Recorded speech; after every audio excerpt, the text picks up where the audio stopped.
नमस्कार विद्यार्थी मित्रांनो, मी अमोल निंबाजी दुपलोंडे तुमचं सहर्ष स्वागत करतो ABMPC स्टडीज या आपल्या नवीन यूट्यूब चॅनलवर। या चॅनलच्या माध्यमातून मी तुमच्यासाठी घेऊन आलो आहे इतिहास या विषयाची एक संपूर्ण अभ्यास मालिका, ज्या मालिकेचा उपयोग स्पर्धा परीक्षांचा अभ्यास करणाऱ्या प्रत्येकाला होणार आहे। कारण इतिहास हा विषय स्पर्धा परीक्षांचा अभ्यास करणाऱ्या प्रत्येक लेवलला अतिशय महत्त्वाचा असा आहे। मग ती पोलीस भरती असू द्यात, MPSC पूर्व असू द्यात, मुख्य असू द्यात, UPSC असू द्यात, प्रत्येक लेवलला इतिहास हा विषय अतिशय महत्त्वाचा आहे आणि म्हणून इतिहास या विषयाची एक परिपूर्ण अभ्यास मालिका मी तुमच्यासाठी घेऊन आलो आहे।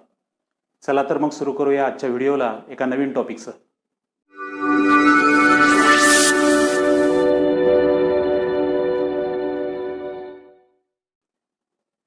आजच्या भागाचा आपला विषय असणार आहे युरोपियनांचे भारतात आगमन। पृथ्वीवर उपलब्ध असलेल्या 7ही खंडांपैकी युरोप खंड आणि आशिया खंड हे जमिनीचे संलग्न असलेले असे दोन भाग आहेत। या दोनही खंडांमध्ये पूर्वापार प्राचीन कालखंडापासून व्यापार सुरू असलेला आपल्याला दिसतो। यामध्ये प्रामुख्याने पाश्चिमात्य देश हे पूर्वेकडच्या भारत आणि इतर आशियाई देशांवर मसाल्याच्या पदार्थांसाठी 100% अवलंबून असलेले दिसतात आणि म्हणूनच पुढे भारताकडून युरोप खंडाशी हा जो काही व्यापार सुरू होता, यामध्ये इराणचे आखात, कॉन्स्टँटिनोपल, इटली या जमीन मार्गाला महत्त्व प्राप्त झालेले दिसतं। परंतु पुढे 15व्या शतकामध्ये म्हणजेच इसवी सन 1453 मध्ये ऑटोमन तुर्कांनी बायझंटाईन साम्राज्याची राजधानी असलेल्या कॉन्स्टँटिनोपल या शहरावर सुलतान मोहम्मद अल फतेह याच्या नेतृत्वामध्ये आक्रमण केलं।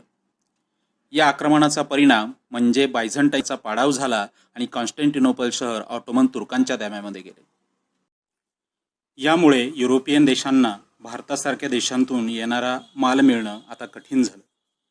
आता त्यांच्यापुढे एकच मार्ग उरला, तो म्हणजे नवीन समुद्रमार्गांचा शोध घेणं आणि याच गरजांमधून अनेक युरोपियन व्यापाऱ्यांनी आणि राज्यकर्त्यांनी भारताकडे येण्याचा समुद्रमार्ग शोधून काढण्यासाठी धाडशी खलाशांना आणि प्रवाशांना प्रोत्साहन द्यायला सुरुवात केली।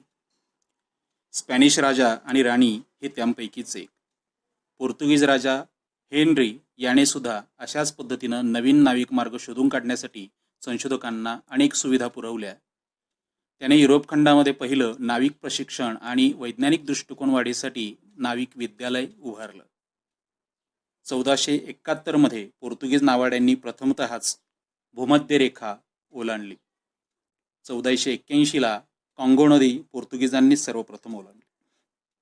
1487 ला बार्थोलोम्यू डायस याने आफ्रिकेचं दक्षिण टोक असलेल्या केप ऑफ गुड होप पर्यंत पोहोचण्याचा विक्रम केला। स्पॅनिश राजा आणि राणीच्या मदतीनं कोलंबस हा धाडशी प्रवासी युरोप खंडातून सतत पश्चिमेकडे प्रवास करून आपल्याला आशिया खंडाकडे पोहोचता येईल या तत्वावर विश्वास असल्यानं त्यानं सतत पश्चिमेकडे प्रवास करायला सुरुवात केली। अटलांटिक महासागर पार करून तो भारताकडे येण्याचा मार्ग शोधून काढण्याचा प्रयत्न करू लागला। याच प्रयत्नातून तो 1492 मध्ये एका नवीन अज्ञात खंडावर पोहोचला। त्याने तिथल्या लोकांना इंडियन्स म्हणजेच भारतीय असं संबोधलं। परंतु याच मार्गाने भविष्यात पुढे गेलेल्या अमेरिगो व्हेस्पुसी याने हा जगाला माहिती नसलेला नवीन अज्ञात खंड आहे आणि म्हणून भविष्यात त्याच्याच नावावरून या नवीन अज्ञात खंडाला अमेरिका असे नाव मिळाले। पुढे वास्को द गामा इसवी सन 1498 मध्ये समुद्रमार्गाने भारताच्या कालिकत बंदरामध्ये येऊन पोहोचला। त्याचा हा मार्ग 8 जुलै 1497 ला पोर्तुगालच्या लिस्बन शहरापासून सुरू होतो। वाटेत समुद्रमार्गाने येत असताना अनेक सार्गे बेटांना त्याने भेटी दिल्या। पैकी कानेरी, टोगो, केप वर्थ, 4 महिन्यानंतर पोहोचलेले सेंट हेलिना ही बेटं महत्त्वाची। त्यानंतर आफ्रिकेच्या दक्षिण टोकाला म्हणजेच केप ऑफ गुड होपला त्याने भेट दिली। ख्रिसमसच्या संध्याकाळी पोहोचलेला भाग म्हणजेच नाताळ हा पोर्तुगल शब्द त्यानेच नाताळ हे नाव दिलं। पुढे मोझांबिक, मोंबासा, मालिंदी या पूर्व आफ्रिकन बेटांनाही त्याने भेटी दिल्या। या ठिकाणाहून काही माहितीगार प्रवासी सोबत घेऊन तो भारताकडे येण्याचा सागरी मार्ग शोधून काढण्यासाठी पुढे निघाला आणि 20 मे 1498 ला कालिकत बंदरामध्ये येऊन पोहोचला। सोबत येताना त्याने साओ ग्राब्रियल, साओ राफेल आणि साओ बेरियो ही जहाजं सोबत आणली होती. त्याच पद्धतीनं आपला भाऊ पाओलो द गामा, दक्षिण आफ्रिकेचं टोक माहिती असलेला बार्थोलोम्यू डायस यासारखे अनेक प्रवासी त्याच्यासोबत होते. भारतात पोहोचल्यानंतर तत्कालीन हिंदू राजा झामोरिन याने त्याचं स्वागत केलं आणि त्याला व्यापाराला परवानगी दिली. म्हणजेच खुष्कीचा मार्ग बंद झाल्यानंतर युरोपियनांनी समुद्रमार्गाने भारताकडे येण्याचा सागरी मार्ग शोधून काढण्याचं श्रेय पोर्तुगीजांना अर्थात वास्को द गामाला दिलं जातं. इसवी सन 1505 मध्ये पोर्तुगीजांचा पहिला व्हॉइसरॉय म्हणून फ्रान्सिस्को दी अल्मेडा याची नेमणूक झाली. फ्रान्सिस्को डी अल्मेडा हा ब्लू वॉटर पॉलिसीचा प्रणेता म्हणून ओळखला जातो. त्याने भारताच्या पश्चिम आणि पूर्व किनारपट्टीवरच आपली सत्ता केंद्र स्थापन करायची अशा पद्धतीची ब्लू वॉटर पॉलिसी सुरू केली होती. पुढे अल्फान्सो दी अल्बुकर्क याची नेमणूक व्हॉइसरॉय म्हणून 1509 मध्ये झाली आणि हा अल्बुकर्क पोर्तुगीजांच्या भारतातल्या साम्राज्याचा संस्थापक मानला जातो. 1510 मध्ये युसुफ आदिलशहाकडून त्याने गोवा जिंकून घेतलं आणि 1510 पासून गोवा हे पोर्तुगीजांच्या ताब्यात राहिलं ते थेट 1961 पर्यंत. 16व्या शतकात पोर्तुगीजांनी दीव, दमण, वसई, गोवा, पुढे चौल, मंगरुळ आणि कोचीन या अनेक वखारी स्थापन केल्या. पैकी पश्चिम किनारपट्टीवरची कोचीन ही त्यांची पहिली वसाहत. अशा प्रकारे पोर्तुगीजांनी भारतामध्ये एकाच वेळी धर्मप्रसार, व्यापार आणि राज्यविस्तार सर्व सुरू केलं. पोर्तुगीजांनंतर भारतात आले ते म्हणजे डच. डच म्हणजेच नेदरलँड किंवा हॉलंड या देशातले रहिवासी. हे प्रामुख्यानं आम्स्टरडॅम या शहरातील रहिवासी होते.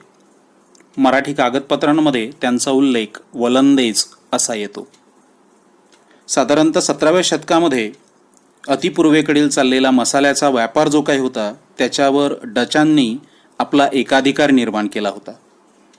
डच ईस्ट इंडिया कंपनी ही साधारण 20 मार्च 1602 मध्ये स्थापन झाली. 21 वर्षाचा करार मिळालेल्या ही कंपनी भारताकडे येऊन व्यापार त्यांनी सुरू केला. या कंपनीचं वैशिष्ट्य म्हणजे ही जगातली पहिली बहुराष्ट्रीय कंपनी होती. त्याच पद्धतीनं जगातली रोखे विकणारी सुद्धा ही पहिलीच कंपनी. युद्ध करणं, तह करणं, आपल्या अखत्यारीत येणाऱ्या संपूर्ण प्रदेशामध्ये अपराध्यांना शिक्षा देणं, त्यांना कारावास देणं किंवा टाकसाळी उभ्या करून नाणी पाडणं यासारखे अनेक अधिकार डच सत्ताधीशांनी या कंपनीला पुरवले होते. 1595 पासून भारतामध्ये आलेला कार्नेनिस द हाउटमॅन हा या डचांच्या सत्तेचा संस्थापक मानला जातो. डचांनी भारतामध्ये जी पहिली वसाहत स्थापन केली ती आहे मसुलीपट्टणम 1605 मध्ये. त्यानंतर 1610 मध्ये स्थापन झालेली पुलिकत ही दुसरी वसाहत. नागापट्टणम, चिंचुरा अशा अनेक वसाहती पुढे डचांनी स्थापन केल्या. पुढे अतिपूर्वेकडील देशांमध्ये जकार्ता, इंडोनेशिया हे जे काही भूप्रदेश आहे हे डचांच्या साम्राज्याचा एक भाग झाले. 1945 पर्यंत इंडोनेशिया हा डचांच्या ताब्यामध्ये होता. पण भारतामध्ये मात्र त्यांना एवढा प्रदीर्घ काळापर्यंत राज्य करता आलं नाही. पुढे आलेल्या इंग्रजांशी त्यांचा सत्ता स्पर्धा झाली आणि 1759च्या वेदरा युद्धामधून डच हे भारतातून पूर्णपणे उखडून फेकण्यात आले. पुढे 1845ला नागापट्टणम, चिंचुरा हे आपल्या वसाहतीही डचांनी इंग्रजांना विकल्या आणि आपलं लक्ष आग्नेय आशियाकडे केंद्रित केलं. पुढे भारतात आलेली मुख्य युरोपियन शक्ती म्हणजे इंग्रजांची ईस्ट इंडिया कंपनी. 1599ला ईस्ट इंडिया कंपनीची स्थापना इंग्लंडमधल्या काही व्यापाऱ्यांनी केली. ती प्रामुख्यानं डचांच्या मसाला व्यापाराला शह देण्यासाठी. सप्टेंबर 1599ला स्थापन झालेल्या या कंपनीला 31 डिसेंबर 1600ला राणी इलिझाबेथ हिने व्यापारी परवाना दिला. 1609 मध्ये जेम्स पहिल्याच्या वतीने कॅप्टन हॉकिन्स जहांगीर दरबारामध्ये आला आणि जहांगीर बादशाहकडून अनेक परवाने मिळवण्याचा त्याने प्रयत्न केला. परंतु या कालखंडामध्ये मुघलांवर पोर्तुगीजांचा अधिक प्रभाव असल्यानं इंग्रजांना लगेच काही व्यापारी परवाने मिळाले नाही. परंतु 1612च्या एका चकमकीमध्ये इंग्रजी आरमाराने पोर्तुगीज आरमाराचा केलेला पराभव हा मुघलांवरचा पोर्तुगीज प्रभाव कमी होण्यास मदतगार ठरला. आणि इंग्रजांना 1613 सुरत या ठिकाणी आपली पश्चिमेकडची पहिली वसाहत स्थापन करण्याची परवानगी मिळाली. थॉमस एडवर्थ याने सुरत या ठिकाणी पहिली वसाहत स्थापन केली.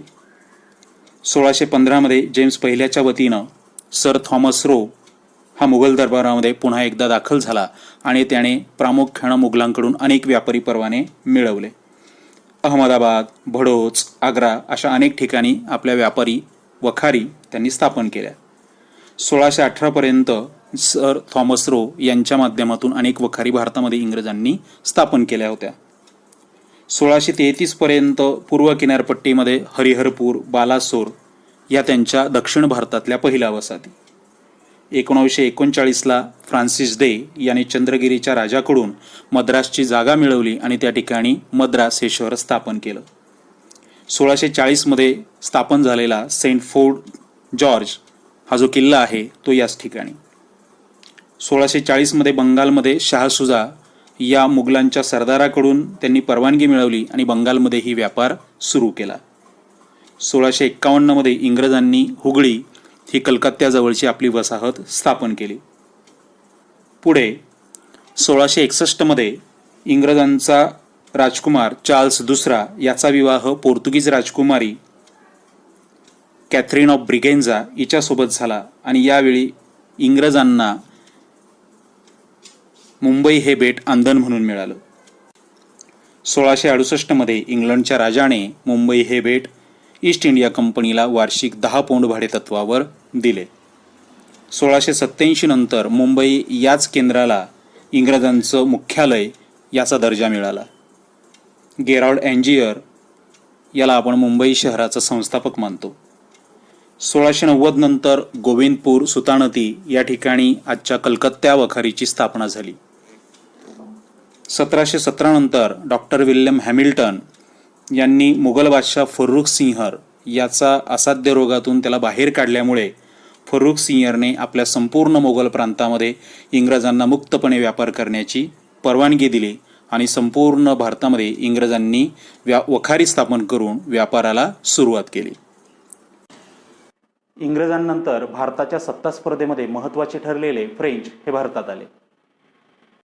साधारणतः 14व्या लुईच्या काळामध्येच कोल्बर्ट या मंत्र्याच्या अधिपत्याखाली फ्रेंच ईस्ट इंडिया कंपनी ही 1664 स्थापन झाली. त्या अगोदर पूर्वी आशियाई देशांशी व्यापार करण्यासाठी ज्या कंपन्या स्थापन झाल्या होत्या अशा अनेक कंपन्यांचं एकत्रीकरण करून फ्रेंच ईस्ट इंडिया कंपनी स्थापन झाली होती. त्यापैकी काही प्रमुख कंपन्या म्हणजे कंपनी दी मादागास्कर, कंपनी दी ओरिएट, कंपनी दी चाईन अशा या कंपन्या एकत्रित झाल्या आणि ईस्ट इंडिया कंपनीची स्थापना झाली. फ्रेंचांनी भारतामध्ये आपली पहिली वसाहत किंवा पहिला कारखाना जो आपला स्थापन केला तो सुरत या ठिकाणी. पुढे त्यांनी चंद्रनगर, पॉंडेचेरी, माहे, कारिकल, त्याचप्रमाणे भारताच्या बाहेर इंडो चायना, मॉरिशस अशा अनेक ठिकाणी आपल्या वसाहती स्थापन केल्या. 1667 सुरत या ठिकाणी स्थापन झालेली ही पहिली वसाहत. 1668 छत्रपती शिवाजी महाराजांकडून राजापूर या ठिकाणी वसाहत स्थापन करण्याची परवानगी फ्रेंचांनी मिळवली. 1669 मच्छलीपट्टणम या ठिकाणी फ्रेंचांनी आपली वसाहत स्थापन केली. 1673 मार्टिन आणि लेस्पी यांनी वालीकोंडपुरमच्या मुघल गव्हर्नरकडून एक गाव मिळाले. हेच गाव पुढे पॉंडेचेरी म्हणून त्यांनी विकसित केलं आणि फ्रान्सिस मार्टिन हाच या ठिकाणचा पहिला गव्हर्नर ठरला. 1690 फ्रेंचांनी मुघलांकडून बंगालमधील चंद्रनगर जिंकून घेतलं. त्यानंतर 1725 माहे, याणम, 1739 कारिकल ही ठिकाणं त्यांनी मिळवली. 1742 भारतात आलेला डुप्ले हा फ्रेंचांचा गव्हर्नर म्हणून प्रचंड प्रसिद्धीस पावला. या डुप्लेलाच भारतामध्ये फ्रेंचांचा राज्याचा संस्थापक मानलं जातं. यानेच युरोपियन वसाहतवाद भारतामध्ये रुजवल्याचं सांगितलं जातं. अगदी भारत स्वतंत्र झाल्यानंतर सुद्धा म्हणजे 1956 फ्रेंच हे भारतामध्ये राहिले. 1954 नंतर फ्रेंचांनी भारतीय सरकारशी, स्वतंत्र भारताच्या सरकारशी करार करून भारतातले आपले सर्वाधिकार भारतीय सरकारच्या हातामध्ये दिले आणि ते आपल्या मूळ देशी परत गेले. अशा प्रकारे वास्को द गामाच्या माध्यमातून युरोपियनांनी भारताकडे येण्याचा सागरी मार्ग शोधून काढला आणि पुढच्या काही कालखंडातच म्हणजे 17व्या शतकामध्ये इंग्रज, फ्रेंच, डच आणि पोर्तुगीज या चारही सत्तांनी व्यापारासोबतच सत्ता स्पर्धेमध्ये सुद्धा आघाडी घेऊन इथे साम्राज्य स्थापन केलं. सत्ता स्पर्धेमध्ये प्रामुख्यानं पोर्तुगीज, डच, इंग्रज आणि फ्रेंच यांना काही प्रमाणामध्ये या ठिकाणी विजय प्राप्त करता आले. यांच्या व्यतिरिक्तही अनेक युरोपियन देश हे व्यापारी सत्तेसाठी किंवा व्यापारासाठी पूर्वेकडच्या व्यापारासाठी झगडत होते. त्यापैकी डॅनिश, त्यानंतर स्वीडिश या देशांचाही समावेश त्याच्यामध्ये होतो. डॅनिश ईस्ट इंडिया कंपनी 1616मध्ये स्थापन झाली होती. स्वीडिश ईस्ट इंडिया कंपनी 1731मध्ये स्थापन झाली होती. यांनीही भारताशी व्यापार करण्याचा प्रयत्न केला, पण पुढे झालेल्या सत्ता स्पर्धेमध्ये यांना फारसं नाव कमावता आलं नाही. प्रामुख्यानं फ्रेंच आणि इंग्रजांची ईस्ट इंडिया कंपनी यांनी भारतामध्ये सत्ता स्थापन केली आणि त्याही पुढे जाऊन इंग्रजांनी संपूर्ण भारतावर आपलं वर्चस्व स्थापन केलं. मित्रांनो, आजचा हा व्हिडिओ तुम्हाला कसा वाटला नक्की कमेंट्स करून कळवा. आवडला असल्यास लाईक आणि शेअर करा. भेटूया पुन्हा एकदा नवीन व्हिडिओमध्ये. तोपर्यंत नमस्कार.